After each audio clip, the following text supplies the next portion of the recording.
I get calls every day asking about replacing charging ports, when nearly 9 out of 10 times, they just need to be cleaned. Sure, you've tried blowing it out with compressed air, or a toothbrush, or rice. The solution is actually some well-oriented tweezers.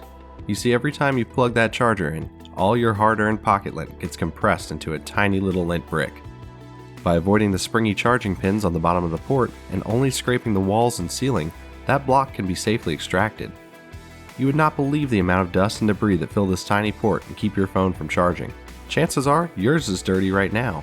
This trick works for any charging port as long as you've got the right sized tools to avoid sensitive pins.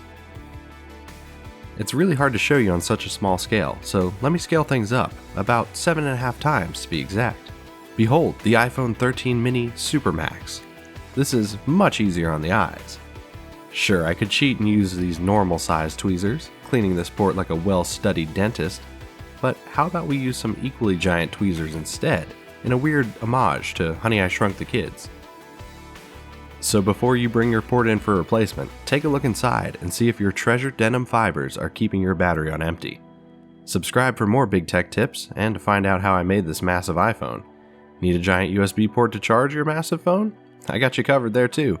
Come over and see some of the weird stuff I do on Instagram and TikTok, and I'll see you in the next one.